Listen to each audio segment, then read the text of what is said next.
Moksha Sannyasa Yoga, the perfection of renunciation. So we'll see what all sections are there in this. It's a big chapter till 78 shlokas. So 1 to 12, we'll be talking about acting with detachment is true renunciation, brings freedom from reaction. 13 to 18, we'll be covering conclusion of Sankhya and Vedanta. That is the Jnana section we'll be talking about a little bit. Then 19 to 40, how we are entangled in three modes. 41 to 48, we have to worship the Lord through whatever work we are doing, and that is true renunciation, and that will bring us freedom from reactions. 49 to 55, we are going to, from Jnana Yoga, we move on to pure devotional service. 56 to 60, we will be covering working in pure devotional service. 61 to 63, we have to surrender to Supreme Soul. 64 to 66, the most confidential knowledge, Sarva Dharman Parityagya Mam Ekam Sharanam Raja, right? That was Sarva Dharman Parityajya Mam Ekam Sharanam Raja. Then 67 to 71, preaching and studying Bhagavad Gita. Then 72 to 73, Arjuna is completely confident now, he is ready. And 74 to 78, Sanjaya says that yes, wherever Krishna, Yatra Yogeshwara Krishna, Yatra Partho Dhanardhara, he says, wherever they are there, victory is for sure. What is the connection between 17 and 18 now?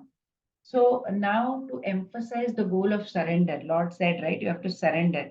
So that essence of whatever we have learned in previous chapter is taught in this final chapter, Moksha Sannyasa Yoga, because he begins his summary here.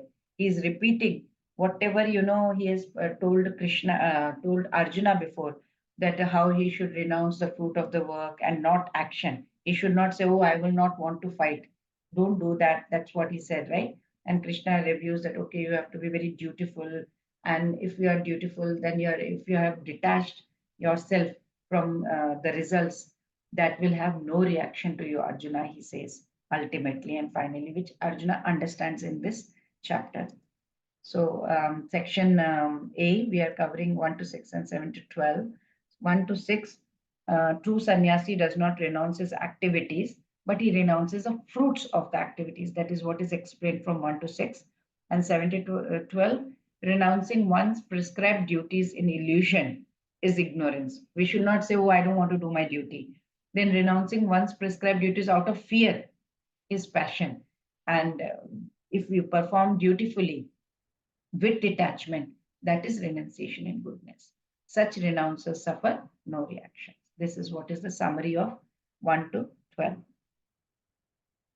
So let's start with the first verse of this chapter.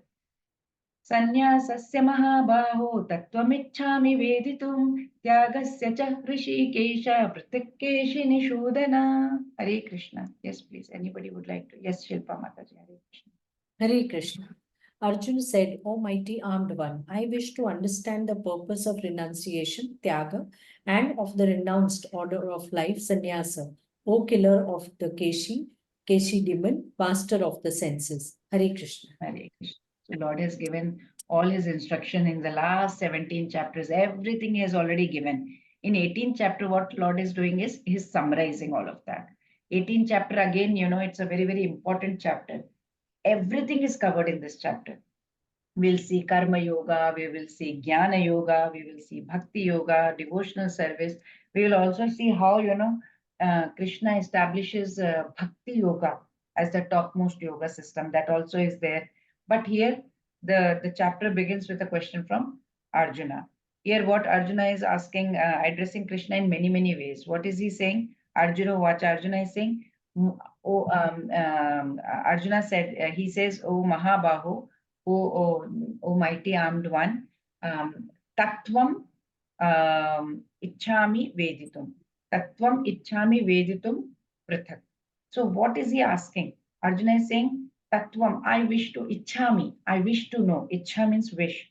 To Veditum. Veditum means to understand, to know something. To know what? Tattva. He wants to know the Tattva. Tattva means truth. I want to know the truth, or you can say, and difference. What is the difference? Understand the truth and difference about what? What does he want to know the truth and the difference about? He says, first, I want to know about tyagasya. What is the difference of tyagas? Tyagya means renunciation. Then he wants to know the difference between sannyasasya. What is the difference between tyagasya, that is renunciation, and sannyasasya, renunciation of the sannyasis? What is it? Can you tell me? Tattva. I want to know that tattva. I want to know the truth. Ichhami. I want to understand. I have that ichha, desire. Can you please explain? Veditum. And again, he is using two words to address Krishna. What are the two words? He used the word Rishikesha, which is the master of senses. We all know. Rishik means senses. And Isha means the controller. So Rishik, the senses, and Isha, the controller. So Rishikesha. Then master of sense. Then Keshi Nishudana. He is using the word. Keshi was a demon and he killed him, so he's called him Keshi Nishudana. So second chapter, it was also a summary in a way, if you would have noticed of the whole subject matter, the whole subject matter. So 18th chapter is also the summary of all the instructions given so far till 17th chapter. So two questions that Arjuna wants to ask and wants Krishna to clarify is the difference between the renunciation, tyaga, and the renounced order of life, sannyasa. So he says, what do these two mean, Krishna? So why did he choose to call Krishna Rishikesha? Because it's master of senses, right? The reason Arjuna used this word over here is probably Srila Prabhupada says goal is to accomplish the greatest of the conquest because they are in the Kurukshetra war, right? So and they have to win the war not only externally. He has to win the war inside his mind, which is there's so much of conflicting thoughts that are going in his mind. His mind is chanchalam hi mana Krishna, he says, right? His mind is completely moving around here and there. He is not able to understand anything. So when he says Rishikesha means the controller of the senses. Now he also wants to subdue his own mind and his senses. That's why he called him Rishikesha. You are the controller of the senses. Please do that to mine also. Then I will come get that peace, perfect peace. Then who other than Supreme Personality of Godhead, Lord Krishna, who is the master of senses, he can answer his question correctly, right? Because his mind is going haywire. So in the divine pastimes on the earth, Lord Krishna, he had killed this violent demon called Keshi, who had taken the form of a mad horse, and he created a havoc in the land of Vraj. That is why, because he could kill, and Krishna was called Keshi Nishudana because he killed Keshi demon. Now another perspective of Vaishnava acharyas is that doubts are also like demon. It's like untamed horse. If you don't put the rein on the horse can go anywhere, right? That's why they are put here. They are like they can focus completely. So the doubt is also like untamed horse. It can run wild in the mind, and it can completely destroy the devotional aspect of us. The garden of devotion, it can destroy it completely. It will run here and there. So he has some doubts. Arjuna is having so many doubts in his mind, and doubts are compared to demons. Vaishnavacharya says. So, in a way, Arjuna is kind of saying, Krishna, do you remember the way you slayed that Keshi demon that time? Can you please slay the demon of doubt in my mind? Can you do that? So, he's asking a very penetrating question and very interesting question. And the question is, if we come back to the question, other than Rishikesha and Keshi Nishodhana, if we come back to the question, he wants to know the nature of sannyas, renunciation of actions. He says, renunciate actions only, or, nature of tyag, which means renunciate the desires for enjoying the fruits of action. Should I renunciate the desire to enjoy the fruits of the action, or should I just renunciate the whole action part only? For which he used the word prithak. Prithak means the difference. Can you tell me the difference between this tyaga and sannyasasya? Can you tell me the distinction between the two? Many times, even previous chapters, Krishna had this topic was discussed, where Krishna had talked about sannyas. He spoke about this in 5th chapter, then 9th chapter. He spoke about tyaga in 4th chapter, I think in 12th chapter also, but he explains here in another angle, from another perspective. Like, if when we visit any garden, what happens? There are very different sections in the garden, different flower beds are there, and it can leave different impressions on each one of us. For example, I may like the red roses section, or the yellow roses which are blossoming there. That section, I love it the most. Another person may come and say, oh, I love the sunflower section the most. Or yet another one was come and say, oh, oh, nothing like that lily, lilies section. While the entire garden on the whole can create another impression altogether. Bhagavad Gita is similar to like that, Every chapter, each and every chapter is having a particular yoga, bhakti yoga, jnana yoga, karma yoga, and all that. While 18th chapter is the whole garden, the synopsis. One is like red roses, one is lilies, one is sunflower, every different sections. But 18th chapter is the complete summary of all of it. So in this chapter, what Lord Krishna is going to tell is, in brief, everything is going to take up, and in brief is going to talk about the principles, the eternal truth, and is whatever he has mentioned so far in previous 17 chapters is going to bring a conclusion to all of this properly. So let's hear from Krishna the answer that Arjuna basically asked, the difference between tyaga and sannyasa. Let's see that in the next section. काम्यानां कर्मणां न्यासं संन्यासं कवयो विदुः सर्वकर्मफलत्यागं प्राहुस्त्यागं विचक्षणाः. Yes, please, Pratima Mataji. Hare Krishna. Hare Krishna. The Supreme Personality of Godhead said, the giving up of activities that are based on material desire is what great learned men call the renounced order of life, sannyasa, and giving up the results of all activities, what the wise call renunciation, tyaga. Hare Krishna. Krishna. So previous verse, what did Lord Arjuna ask the question? He asked Krishna, what is the difference between tyaga and sannyasa? So here Lord is answering. Bhagwan Ovacha, Supreme Personality of Godhead. What is he saying, Krishna? Kamyanam karmanam nyasam sannyasam kavayo vidu. So Krishna says nyasam. Nyasam karmanana. Nyasam karmanam means give up. Give up karma. Give up karma or actions, which is motivated by what? When motivated by kama or desire. When we give up karma, which is motivated by kama or desire, is what the kavya vidhu means, the learned. Kavi means, kavi is used for learned people. Kavyo vidhu, they understand, they know, they understand as sannyasa. Or what do they understand as sannyasa? One who is giving up karma or actions motivated by kama or desire, they are called sannyasas. That is what they, kavyo vidhu, that's what the learned people say.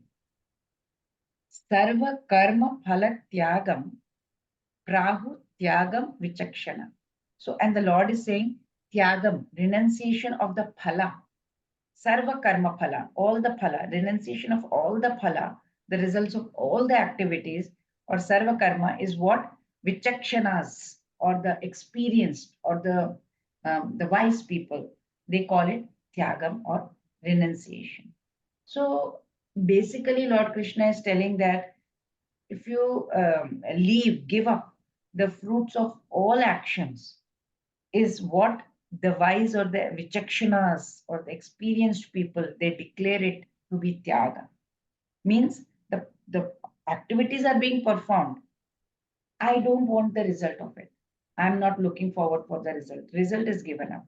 So this is Lord's instruction in the final chapter. First line, Lord used the word kavaya, means learned people. Lord is stating that these learned people are there. They consider sannyasa as renunciation of the action only, all the work only, and all activities only. I will not go to the job. What's the point? I have to do devotional service, right? I'm not going to do any response. I'm not taking care of my children. I'm not going to the job. I'm not doing anything. He's renunciating all the work only. So those who renunciate work, but inside your mind, you are having those material enjoyment. I need to enjoy all the sense gratification. And you are entering into the renounced order of life, are karma sannyasis. You are trying to give up everything. You're wearing a saffron robe and everything, but you are giving up that. So what do? They continue to do some of the nitya karmas, daily work, whatever it's needed to maintain the body. That's all. They renounce everything. That's called kamya karma. Kamya karma means what? They are just desiring. It's karma they are doing, but they have desire that is related to you want wealth, you want power, you want some prestige, everywhere your name should be reflected. So such karma is not good because it is binding the soul in this again in this cycle of birth and death, in cycle of karma, right? So again we will have rebirth and repeated rebirth. What's the point? Next line Lord is used is vichakshanas, the wise people, the experienced people are talking about. They are laying emphasis on tyaga, which means internal renunciation, not external, not wearing saffron robes, but inside having sense gratification. But internal renunciation. This does not mean, that they are giving up their Vedic duties or their responsibilities, but they are renouncing the desire for enjoying their fruits. That's what Lord Krishna is explaining to us. So we have understood from what Lord Krishna has explained that what is tyaga, the attitude of um, giving up the attachment to the rewards of whatever actions we are doing, right? So the attitude of giving up work itself is sannyasa. Sannyasa and tyaga, both are, according to Krishna, they are credible, they are reasonable options to when if you want to go towards enlightenment. Sannyasa, you should do it when you have reached that maturity level. That time you should, not when you are in this, not to when you have not reached that level. You want to give up everything just for the sake of giving up, but you have not given up your sense gratification. Then you are not ready. So that's what both are credible and reasonable, provided you are in that stage. And if you want to go towards liberation, yes, this is a right way. So Krishna has made it very clear what learned people say and Kavayo and what Vichakshanas or the experienced or wise people say. Now, if you ask question to Krishna, okay, the Kavayo people or the learned people have said this, and Vichakshanas or the wise people have said this. But what do you say, Krishna? So after telling both Tyaga and Sannyasa and what it means, what is the distinction, and these two of these two course of action, whatever Lord has said, which one does Lord Krishna talk about? Which one does Lord Krishna recommend? Lord is going to give us more clarity in the coming verses. Let's see that. त्याज्यं दोषवदेत्येके कर्म प्राहुर्मनीषिणः यज्ञदानतपः कर्म न त्याज्यमिति चापरे. Yes, please, Sri Lakshmi Mataji, Hare Krishna. Hare Krishna Mataji. Some learned men declare that all kinds of fruitive activities should be given up as faulty, yet other sages maintain that acts of sacrifice, charity, and penance should never be abundant. Hare Krishna. Hare Krishna. So Lord Krishna is telling what are the opinions, different learned people and experienced people. They spoke about Tyaga and Sannyasa. Right now, he's not giving his opinion. He's talking about other people, what others have said. Kavyo have said this, Vichakshanas have said this. Now, Lord is highlighting the points in the previous verse. He's continuously highlighting that, but he's going to emphasize some more. He is going to add some more points to this verse. What Lord Krishna is saying is, Eke Prahu Manishanaha means Eke, that one group. Ek means one. So a one group of people, Manishana, great thinkers, they are saying, or they are, you can say, declaring also, Tyajyam dosha yat iti karma. Tyajyam dosh yat iti karma means what? That all sorts of fruitive karma, fruitive activities should be given up as what? Given up, tyajyam, given up as what? Dosha. Doshavat. Doshavat means faulty. Don't give up all those karma or fruitive activities as faulty, as evil, you can say. Give up that, tyajyam. Yet, apare, another group. This is one group, AK group, and then there is another group, apare. What are they saying? They are saying, yajna, There is sacrifice, dana, which is charity, tapa, which is penance. Natyajya should not be given up. There they said tyajyam, tyajyam karma, fruitive activities should be given up as dosha because it's dosha, it's evil, it's faulty. Give up. Another group says yajna and dana and tapa, these karmas, natyajyam, don't give up, should not be given up. So basically, Lord is quoting that some learned people declare that all kinds of action should be given up as evil, as faulty, dosha, while others, they are maintaining that these um, uh, sacrifice, charity, tapa, these karmas should not be given up or abandoned, you can say. So, in if we say in Sankhya school of thoughts, philosophers are there. The philosophers there, they favor. What do they favor? They favor, this. We should, whatever this mundane life that we are leading, just liquidate it, finish it off as quickly as possible. Why stay over here? And that's why they are saying they are of that opinion that just leave all actions, don't do anything, abandon it. Why? Because they are motivated by desire. But and as long as there is a desire, we will keep oscillating in this cycle of life and death. That is there, right? So all karmas are kind of we can say defective because such as indirect violence. For example, let's give an example like we can say when we light up the fire for sacrifice, we do havan. And when an animal is to be killed in a sacrifice, that set of people, they felt that time that animal killing is completely violent, abominable, not good. So when fire is lit up, there is a possibility that many insects also are there. They may involuntarily get burnt in it. We may not know also. So they were of that opinion, this group of people, that one should completely put a full stop to actions. Don't do any action. If you are doing actions, unnecessarily you are adding karma onto it. So just do just nitya karmas, just compulsory to maintain your body. Just follow that, and that's it. Put a full stop to all these sacrifices, everything. So that was what one group said. Then Lord says there is another set of group, and these learned philosophers are those from Gemini's. Gemini sage was there. Sage Gemini. He was from which school of thought? Um, that was Sankhya philosophy. This is Mimamsa school of thought. This Mimamsa school of thought, what was their ideology? They declared that, whatever is there in Vedic scriptures, whatever is prescribed in that, these activities should never be given. It is given in Vedas, follow it. Actually, there are two contradictory injunctions in Vedas. What is that? In Vedic scriptures, animal sacrifice was recommended because animal is not considered to be killed. Why? Because Brahmanas in those days were very powerful. They, not now, then, they were very learned, they were very qualified, they were very powerful. So, whatever they would chant, the chant also was very pure.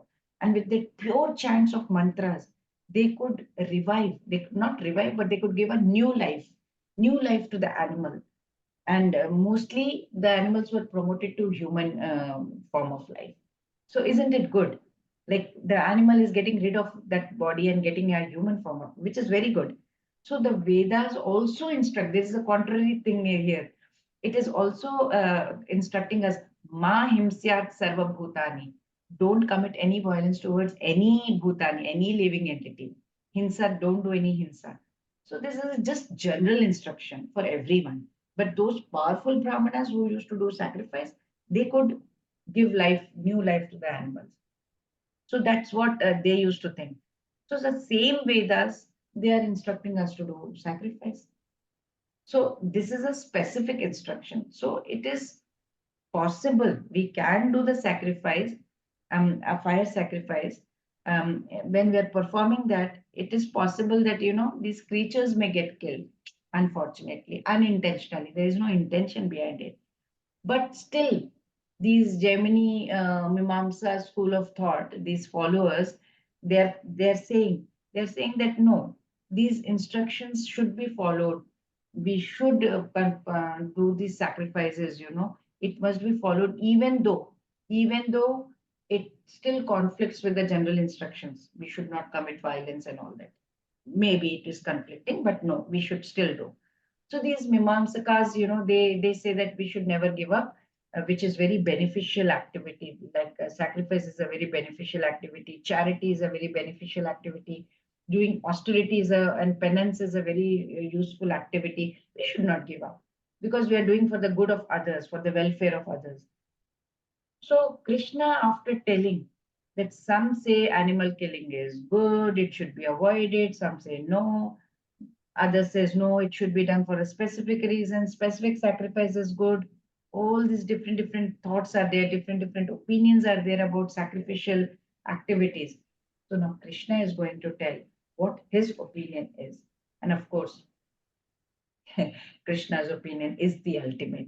Let's see that in the next shloka, what he says. Nishchayam shruno me tatra tyage bharata sattama त्यागो हि पुरुष व्याघ्र त्रिविध संप्रकीर्तितः. Yes, please. Krishna Prasad Prabhuji, Hare Krishna. Hare Krishna, Mataji. O best of the Bhartas, now hear my judgment about renunciation. O tiger among men, renunciation is declared in the scriptures to be of three kinds. Hare Krishna. Hare Krishna. So Arjuna had asked a question, what is Tyaga, what is Sannyasa, what is the difference between the two? And Krishna has quoted about this group of people who say this, so and so, and that group of people, they say so and so. He's given all that. And if we ask Krishna, all their opinions are okay, Krishna, those learned people, experienced people, Eka group, and then the Apara group, they are all saying, Mimam, these different school of thoughts have come, everything is fine. But what do you think, Krishna? We want to know what is your opinion. For that, Krishna says, okay, I will tell you in this shloka now. So he says, hey, Bharata Sattama. Bharata Sattama, we all know, best of Bharatas, because Arjuna was very powerful and the best warrior, we can say. Shrunu me tatra. Shrunu means hear. Hear from me. Tatra means coming up now. There will be so many shlokas therein about what? About my opinion or verdict. About what? Nishchayam tyage. Nishchayam tyage means about tyaga. I'm going to talk about the matter of renunciation. He's going to say, I'm going to definitely talk about tyaga. Okay, shrunu me, listen to me. Purusha Vyaghra. He uses the word Purusha Vyaghra. Who is he referring to? He is referring to Arjuna, who is tiger. He is very ferocious when it comes to war. That's why he referred to him as Purusha Vyaghra. Tyaga he, tyaga, that tyaga he, trividha samprakirtita. Tyaga or renunciation is samprakirtita, means declared to be. Declared, it is declared to be how? Of trividha, of three kinds. So Krishna is very clearly stating, so many opinions have been given by different people. There were so many difference of opinions among these learned men also, and these wise men. Now Lord Krishna is saying, okay, I'm going to give you my personal opinion. Because renunciation and his whatever Lord is going to give, whatever verdict Lord is going to come up with is definitely final. We all know that because many sages, wise people may have said whatever, but they have difference of opinion. So I will tell you what it is. Why? Because it is Lord from whom Vedas had come.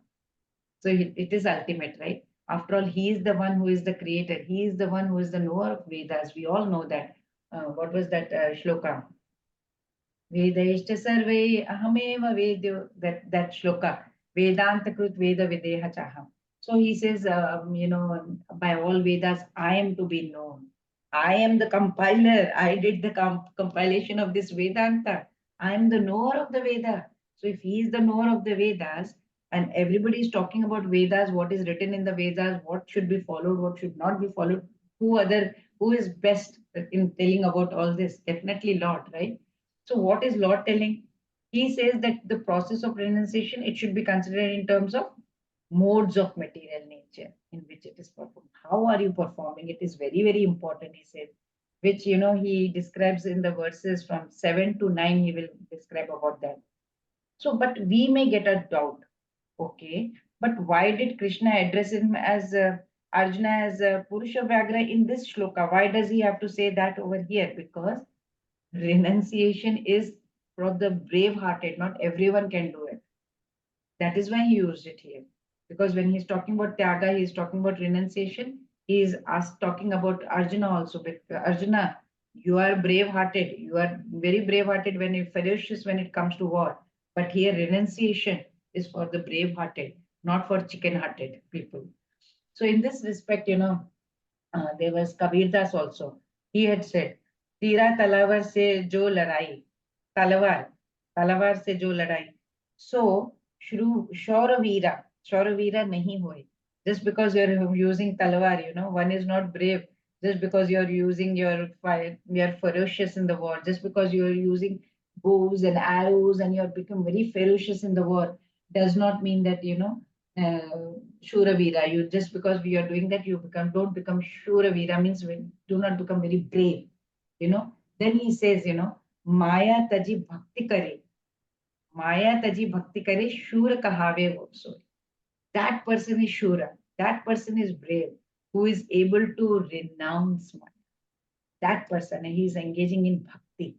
So Maya taji, leave the Maya and bhakti kare, does the bhakti.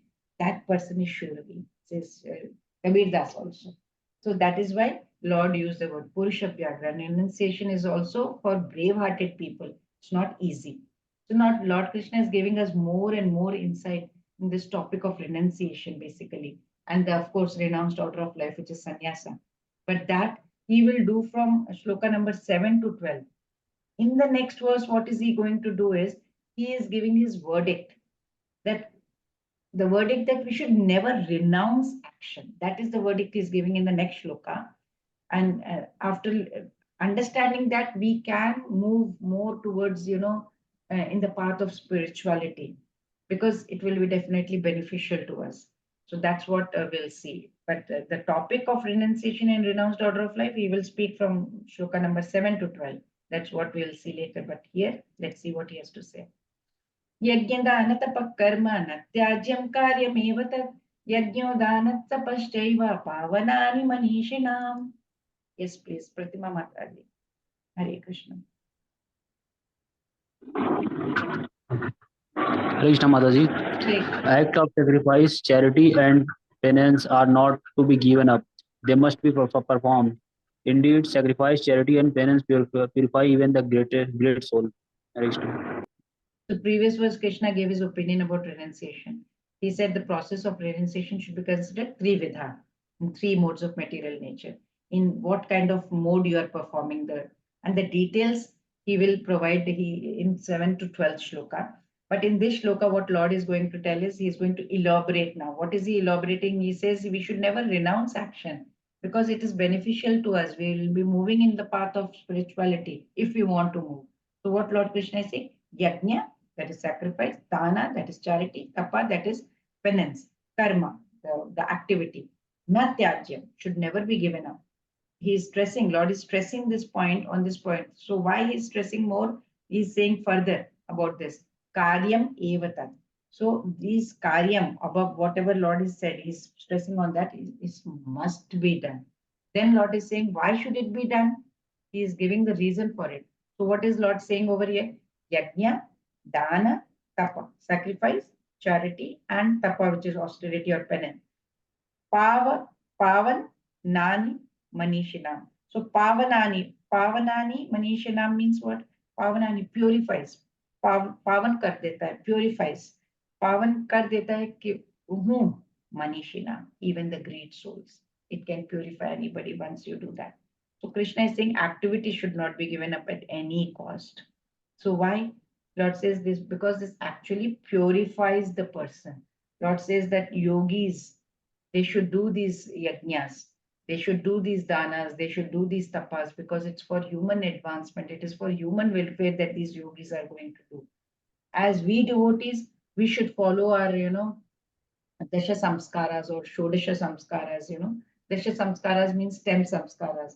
And in this, we have some subparts also. And if you count all of them, then it becomes like 16 Shodasha Samskaras. Like we have Vivaha Samskara, then we have Garbhadhana Samskara. I'll just finish with this. Garbhadhana, we before, husband wife unite, they should have some rituals to prepare. The consciousness needs to be prepared properly.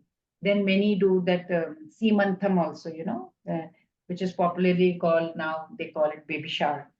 So here they come and they bless the baby and the mother and all. So then we have Jataka Samskara, which means where they write the date, time, place when baby was born, and they make some horoscope and all that, right? By Pandits and all. Then Namakarna Samskara, which is there where baby is named, given the name. Usually they give Lord's name, right? So that we can remember the Lord's name whenever we call the baby by his name, right? Like Ajamila called Narayana to his son. Then we have something called Annaprasna ceremony, where baby eats the grain, the solid food for the first time. And then we have Chudakar ceremony, where Chudakarna means Mundan ceremony, where we remove the first time we remove the haircut is done for the baby. And then Vidya Arambha, where the child, learns Aksharabhyasam also it's called, where child writes the letter, first time. And then as the child grows up, Upanayanam Samskaram is done, that is the thread ceremony, especially for the male child is done. And then, of course, after that, Anteshti, death ceremony. So that's the ceremony which is done when person dies. So these are Dasha Samskaras. And why are these important to us? They are done in such a way, that the person who is undergoing all this, he gets purified. We personally, sometimes we think we are doing these samskaras for other person. No, it's to purify our own selves. Because lot of things are done to, uplift our consciousness. And if all these samskaras are done properly, then the child that we are doing it for, he also grows up in a very spiritual way. And see, Lord says if we do such activities, but of course the right attitude has to be there, the proper consciousness has to be there. Then what will happen? Lord says it will purify us. Pavanani Manishana. It will help us purify, help us grow spiritually. So we can get some motivation from the caterpillar also, When a caterpillar wants to transform itself, what does it do? It weaves up, first it weaves a cocoon. And then in that cocoon, it is there, it is growing and it is developing itself. And it is inside that, it is engages inside, it doesn't come out. Only once it becomes a beautiful butterfly, it breaks open the cocoon and it just flies into the sky. So our position in the world is also similar to that. It's like caterpillar. We are presently in that cocoon, in this attached to this world. We don't have any good virtues. We don't have any noble qualities. We have nothing. We are contaminated. Then what we have to do while in this cocoon, we have to develop, we have to grow, we have to purify ourselves, self-preparation, self-education. We need to perform actions which will bring about inner transformation more than outside, right? We desire like sacrifice, charity, tapa, whatever acts we do for our spiritual evolution, for our growth. At times we may feel, oh my God, we are just bound over here. But then we are like in a caterpillar's cocoon, we have to remember. In that cocoon, we have to melt our impurities. And then we have to internally beautify ourselves, like how butterfly comes out so beautiful. So then we can break these shackles of earthly life, right? That's why Lord Krishna is instructing me in this verse that such auspicious activities, that come what may should never be given up. Natyajya karyameva. So here Lord Krishna has spoken about the activities, but then what is the mood in which these activities should be done? He now tells us in the next statement that what kind of attitude, proper attitude needs to be done when it's performed, not just, just doing for the sake of doing. So we'll stop over here and continue tomorrow.